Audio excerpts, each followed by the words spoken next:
Hello, this video is about the Quran and the human self, its development and the hereafter. I will briefly cover the following in this presentation. What defines a human being, its need for guidance, what is in the Quran, the hereafter and its significance.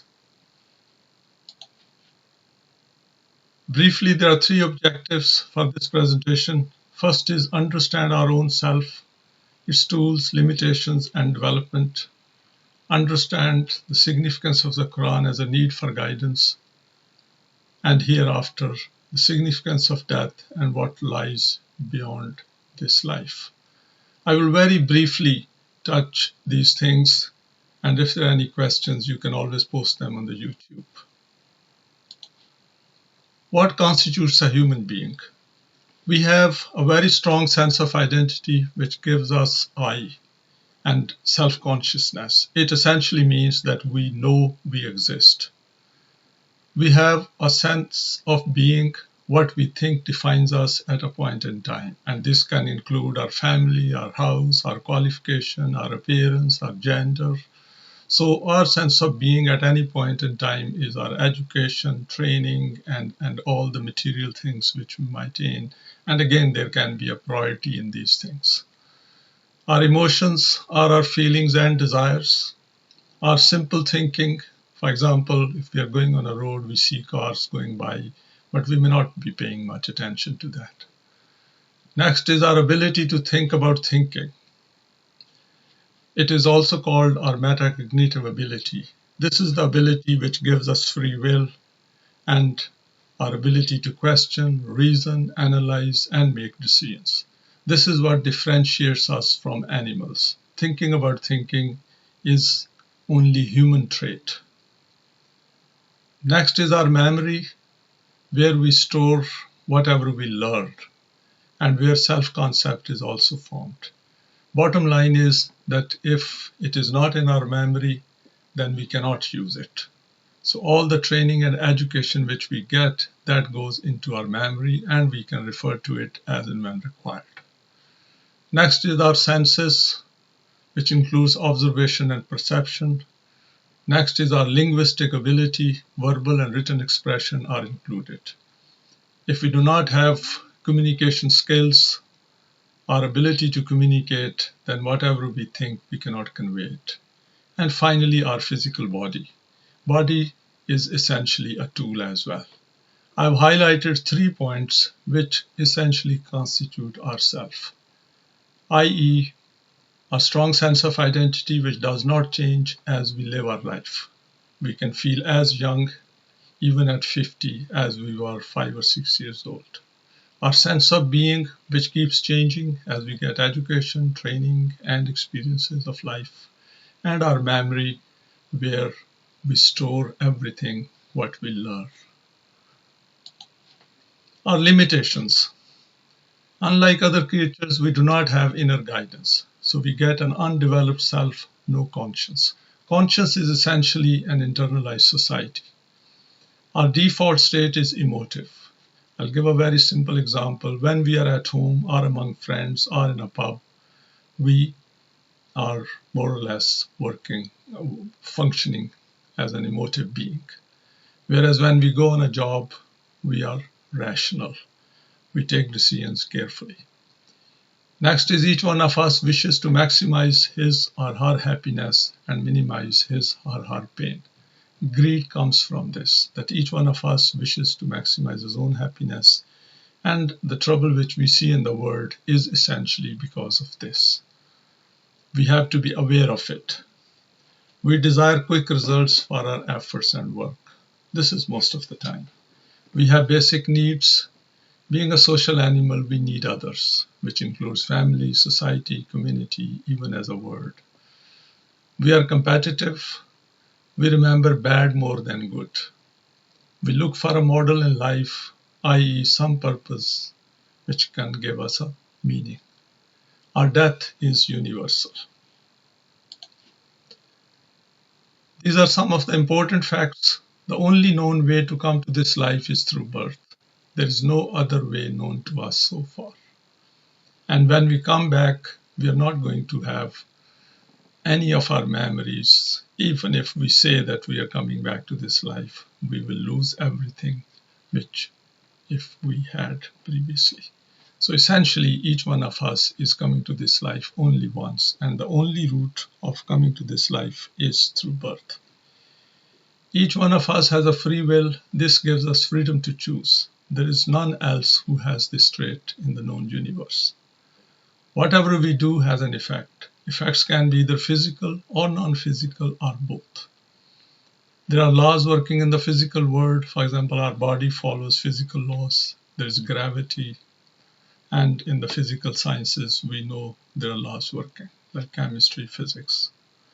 Whatever is discovered, created, or made by humans, there is a thought behind it. So our thinking precedes our deeds. At birth, we are equal, and when we die, we are again equal. We come to this life without invitation, and most of us leave this life without our desire to do so. As we live our life, we change inwards due to our experiences, education, training, and we also age with time. Death comes to all of us, and we cannot come back to this life. I've listed here some of the basic emotions, which is prejudice, shame, love, anger, joy, disgust, courage, surprise, fear, grief, and guilt. I will not go into the details of that. If you want to learn more, you can always Google it. We also look for models in life, and some of these models could be our parents as models, including their ancestors, teachers as models, media, politicians, political parties, friends, religion, which has a very strong influence on many human beings, and which include beliefs, traditions, culture, rituals, worship, sects, celebrities, spouses, our desires, job, obsessions. There are two important facts about the human self. We are born through a reproductive process and get genes from our parents. Human self is not influenced by this process. The evidence for this is our appearance and physical makeup is influenced by our parents. However, our parents cannot pass on their education, training, and experience to us. The self cannot be subdivided as it is a non-physical entity. Remember, I said it's our sense of identity, our sense of being at a point in time, and our memory. Human intellect, desires, and the Quran. And without the guidance, what we do is we use our intellect to accomplish our desires. And this is what happens in an observed life. We see that whatever desires we have, our intellect teaches us how to achieve those desires. When we use the Quran, our external guidance, then intellect and desires are to be guided by the revelation. Discovering self is like opening or keep opening new doors. We do not know what is beyond that door, the first door. We go into it, and then we go to the next one, and then we go to the next one. And so it's a gradually ascending and developing ourself and experiences, and that is how our sense of being keeps changing.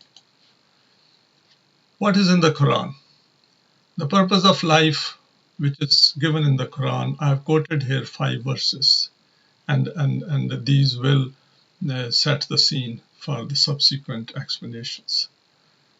First is, Allah created the heavens and the earth for just ends, and in order that each self may find the recompense of what it has earned, and none of them be wronged. This is a very, very important verse which explains the meaning of human creation. Basically, it says is that each one of us, because we have a free will, so we have responsibility. And because of that, each one of us is responsible for what he or she does in this life. And bottom line is that none of them is dealt with unjustly. The Quran explains this in detail. There is a book titled The Life in the Hereafter, What Does the Quran Say? By G.A. Pervez. The book is available on Amazon and can also be downloaded in a PDF format from Parvez.tv. Parvez is spelled as PARWEZ.tv. Next verse I have quoted is, O you have Iman, follow Allah, and let every self look at what it has sent forward for its tomorrow. The point over here is that let every one of us see what he or she has sent for its tomorrow. That is, our deeds are accountable.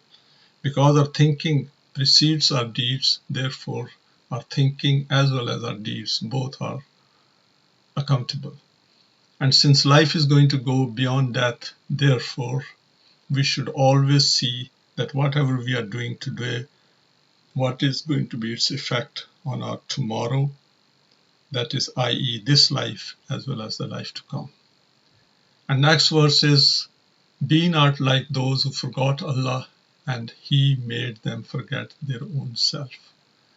Now, this requires a bit of thinking, profound thinking, is that forgetting Allah makes no difference to the Creator of the universe. But having forgotten about Him means we will forget the purpose of life. If we want to develop ourselves on the lines of the Quran or the permanent values given in the Quran, then we need a model. And Allah, since He can make choices and He's got a fully developed self, infinitely developed self, then we need to make Him as a model in order to develop our own self. Next verse is, we have revealed to you a book in which is a message for your eminence. Some of us may be thinking that there is a lot of explanations given about Allah and His attributes. But essentially, Quran is a book which is for the man. It explains the law of requital, as I said in the first verse, that each one of us is accountable for what we do. And the Quran says, soon will we show them our signs in the outer world and their own self until it becomes manifest to them that this is the truth. And I have underlined own self over here, which essentially means that as the time will pass, we will discover that the Quran deals with human psychology and human thinking and reasoning ability in detail. What is in the Quran? It explains the law of requital, its definition, explanation, illustrated through examples. Next point is, it defines the law of respite, which essentially means that the results of what we do are not visible or are manifested at the same time. The first one, law of requital, is that every deed of ours has a consequence. And in the second is that, for example, if I put my finger in fire, then it will burn immediately. But in a non-physical world, if I do wrong to someone, I may not get the result same time. I might get it later. And this law is particularly applicable to our collective deeds as a nation, as a society, that if we keep doing wrong over a long period of time, then the results start coming up after a while. So this is, according to the Quran, is a mercy, that there is a gap between the time we commit a crime or do something good or bad and its consequences come later. Quran deals with the issues of the human self-development. Essentially, Quran gives all the details as an individual, because as an individual we are a complete unit. My pain is mine, my happiness is mine. I have my own body, I've got my own thinking.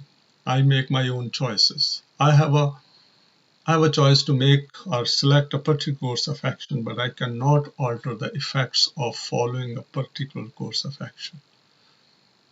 And that affects my inner self. It contains non-human thinking and is non-emotive.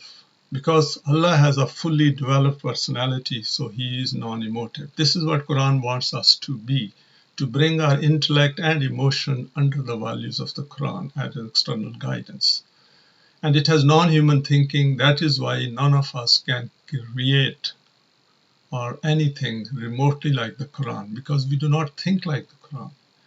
It gives the permanent values which are applicable to first man and the last man and do not change with time. These values have been covered in another video.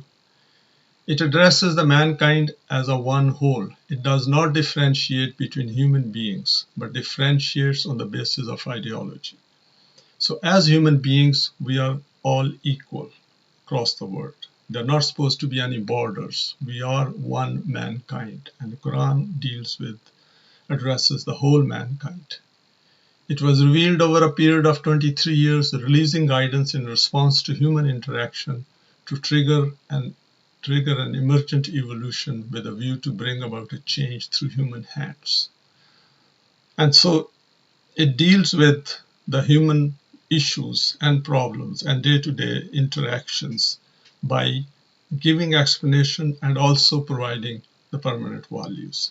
The Quran gives the values and also tells us in throughout its text that what will be the effect of following those values. It contains the concept of Allah as an objective standard, which is based on His attributes, and those serve as a model. For example, Allah is knowledgeable, so we should be knowledgeable. Allah is just, so we should be just. It simplifies human life, providing simple answers to the meaning of the human creation and optimizes human time by focusing on the essentials. Remember, I said earlier that we do not have inner guidance. So if we follow our desires, we'll be living a life of trial and error. But if we accept Quranic values as an external standard, then it will minimize our effort and we'll be able to develop our own self and work for the good of others, because self develops when we do good to others. It illustrates its teachings and guidance through human models, which include the messengers and righteous people. So if the messengers could do it, we can do it. It notes the effects and consequences of our thinking and deeds. It provides intellectual freedom, making it easier to concentrate on the real issues of life and facilitating self-development. Apparently, it might appear that Quran is restricting our sphere, our scope of functioning. Actually, it maximizes it. We, instead of thinking at a family or a city or a nation-state level, we become global. Our thinking becomes global, and we start looking at mankind as one big community. It helps to establish the system, the collective system suggested by the Quran or proposed by the Quran goes from individual to collective. And that is called deen. And this aspect we will deal in another video. It provides requisite details of the hereafter, which are essential and through which we can do the self-development. Now let us look at the relationship between human self and the Quran. The Quran makes us question our own creation and its meaning. That why are we here? What is the purpose of our life? If the whole world, whole universe is created for a human being like myself with a free will, then this whole universe is meaningless if I am not around. Just imagine if none of us is around, a sheep or a cow can't put a meaning to the universe. It is us. So we are for the universe. We are not for the universe, but universe is for us. And that is why we move on when we die. Questioning outer creation, for example, heavens, earth, physical laws, evidence through sciences, human physical body and its functioning, etc., is an important part of our self-development. Human intellect and reasoning, our inner reflection, our own mind and its functioning. Mind may be a product of our brain, but it has its own existence. Our thinking has its own existence, and we know it that we exist. Knowing our inner discord and conflicts, finding alternatives. The Quran makes us more self-aware. It gives us higher self-consciousness when we start thinking within its values. Religions and their emotive basis, belief systems and their effects. Religion establishes a sort of a relationship between individual and God. The Quranic deen gives us a meaning collective meaning as an individual within a big collective system, and it points towards not individual salvation but the success of everyone. So it gives a new vision towards solving human problems. The question of a creator, different concepts. The Quran concentrates that the concept of Allah, which is given in the Quran, is totally different. As I said earlier, it's an objective standard. It serves as a model. The Quran explains our relationship with Allah. And in a human world, what is expected out of us, because we have a free will, all human problems in the world are supposed to be solved by human beings within the permanent values. Approaching the Quran, Messager's nature solution to human issues. So Quran is essentially Islam, or Islam is Quran. So the Quran, the Islam given in the Quran is not the same as presented by religions. Allah as a concept, which is, as I said earlier, is the attribute-based model. And there is a plenty of evidence for that, because the Quran changes from physical world to the inner world. When we read the Quran, we see that again and again Quran is appealing to our intellect and reasoning and asking us not to accept anything without understanding it, without seeing the evidence for it. And the Quran solves the issue of death, which is, because death is universal, that means there is going to be another life. And another life is explained, and I'll touch it later, that what exactly means. When we look at death from a self level, and Quran makes the body as a tool rather than defining us, our thinking defines us, our inner self defines us. Hereafter is essentially linked with this life, and Quran gives a lot of indicator and points towards that at a logical level or a reasoning level, we can have a fairly good understanding and assurance of the hereafter. Over here, I have made this slide, which is what is Iman, which is essentially developing a conviction. Our thinking, as I said earlier, our thinking comes before our deeds. Beliefs define our sense of being. Beliefs and values influence our deeds in life.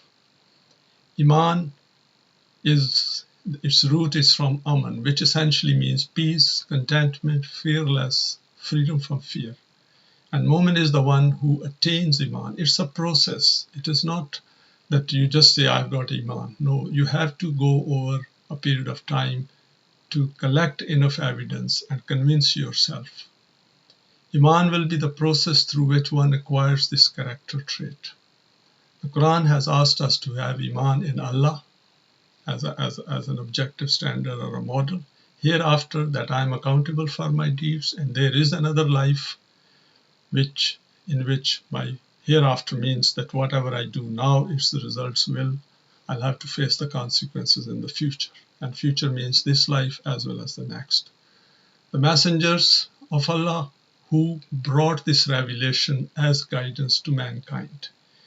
And the Quran being the final book, there is not going to be another messenger coming.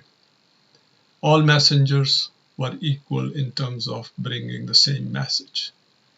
Books of the Revelation, that Quran and the Revelations came before that, were sent by Allah. But now the Revelation is fully completed in its final form, preserved in the Quran, and it is protected. And the forces of nature and angels. This we can look around these forces like psychological forces or natural forces in the physical world. And some we have discovered, some are still to be discovered. So because of accepting this and recognizing this and looking for this, we can then benefit from this life and develop ourselves. This aspect runs through the Quran from beginning to the end. Quran makes Iman our conviction in these 5 aspects. Very important, because this is essential. As I said earlier, that our thinking comes first and then our deeds. So Iman essentially sets the scene within our own self for self-development. Bottom line is our intellect alone cannot guide us. We need the help of the revelation. And there's plenty of evidence for that because human beings, through trial and error, are going towards this and finding it hard because we are so much divided. And we really do not, many of us do not understand the purpose, higher purpose of life. This slide gives us very briefly that how the progressive evolution is working. The life started from water and clay. There was no life in water, there was no clay and life in clay, and then the life emerged, and from there, through the evolution, over centuries, the human being emerged as we are, and we know about it. The science tells us about that. But from this human being who had a mind and with the ability to create a self, he emerged. Then from there, we became responsible for what we do. So there were two essential elements of this accountability, the law of requital and the law of respite. And then from there, we could create our own self as a seed for the hereafter. So there is a huge responsibility on us that this is an opportunity in this life where by acquiring Iman first and then doing righteous deeds within the permanent values, we develop ourselves. And if sufficient individuals can come together, they can establish a system called Deen, in which all the basic needs of everyone are met, and it also provides an environment for self-development. And then the Quran says that you will leave this life, physical self will remain behind or die, and the self, as I said earlier, which will then move on to the next life, where further evolution will take place. Life in the hereafter. Two concepts of life. We have seen around our life there are essentially two concepts on which we live our life. There are people who think that as we are physical, the moment we die, the life ends and there is no more accountability, there is no hereafter. And majority of the people follow that. The second concept is no, we got a self within ourselves which will move on to the next life and will be accountable, and there will be a further evolution taking place. Under this second concept means there is a survival for everyone in the hereafter. This aspect is in detail covered in the Life in the Hereafter book. What does the Quran say? Next is concept of the human self. There is an internal evidence for that. As I explained previously, that there are three constituents and we know we have those. Now the question is whether that can survive our death or not. Integrity of the human self and its freedom. We as human beings are a complete unit. Each one of us is a complete unit. My choices are mine. Nobody else can make choices on my behalf. Accountability is based on the law of requital, and it is evidence-based. We can look at some of the consequences of our doings in the past. And the Quran says the results or the consequences of some of our deeds, if they do not appear in this life, they will appear in the next life, because life is one continuous stream which goes from here to the next world. Righteousness has no upper limit. We have seen that in this life we can do as much good as possible for the good of everyone. We have one planet in the solar system with life, and there is no other planet, and this focuses on us as individuals and as a mankind. To explore it, we need to look at the physical evidence in the outer world and then explore our inner self. It is a process of acquiring Iman and doing righteous deeds over a period of time. And we should be aware of inner development process. That is, as we live our life, we can see the change in our sense of being which will come as we live our life within the permanent values. Physical death is an important event in the human life, and we do not experience our own life, our own death, but we do experience the death of others. Life in the hereafter, some of the deductions which we can after reading and studying the Quran, we can uh, have some feelings about it. It's going to be a non-physical life, as there is no further death. So that means that we will not have a body like the one we have now.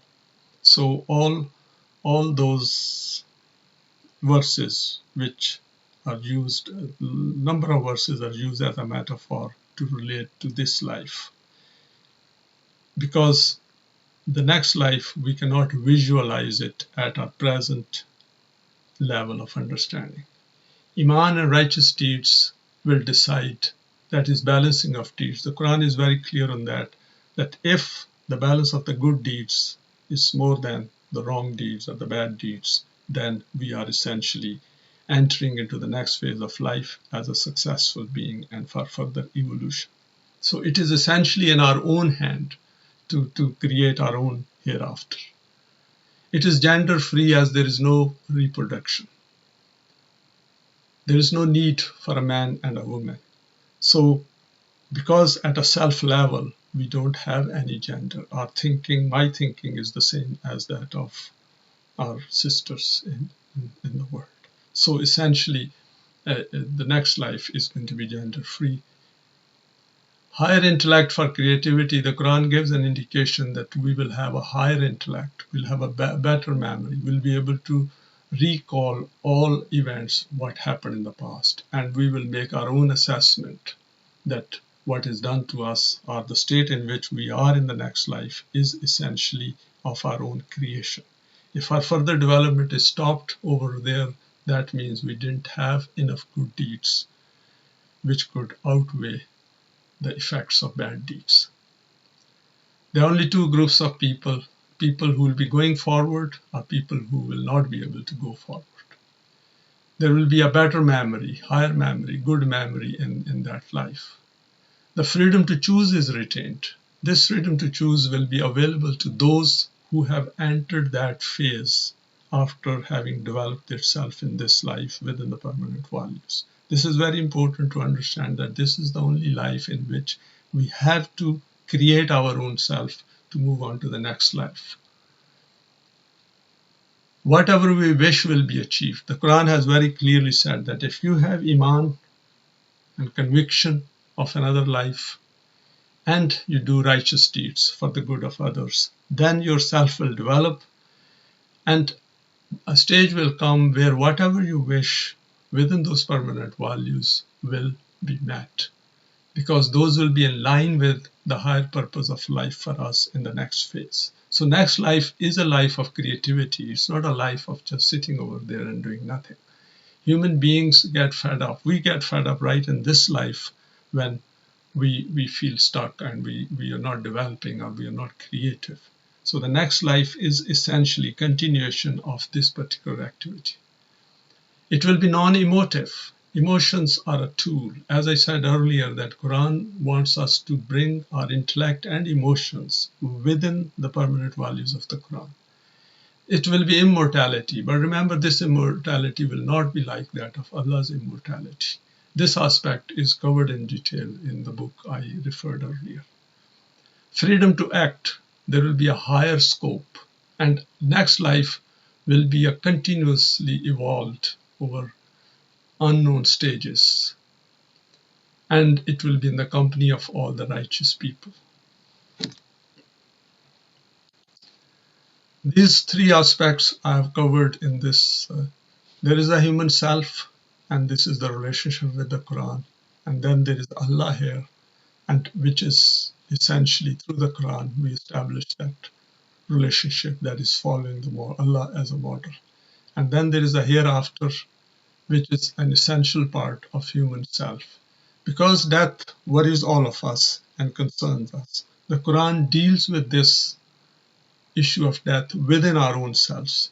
We get assurance through our own conviction and through righteous deeds gradually over a period of time, and we assure ourselves that as our sense of being is changing and our sense of being is becoming Quranic, where we do righteous deeds and we avoid wrong deeds which can affect ourselves, and that is where the assurance of the hereafter lies. And finally, Under the conclusions, it is our thinking process which defines us. This is very important because the Quran says that every self will taste death, which essentially means it separates self from the physical self. We need external guidance as we do not have internal guidance. Iman is important as it helps transform our inner conviction to accept the permanent values of the Quran. Remember, we have to create a need for these values. If we do not think about it, because Quran repeatedly puts emphasis on the use of intellect and reasoning. The Quran is the revelation from Allah.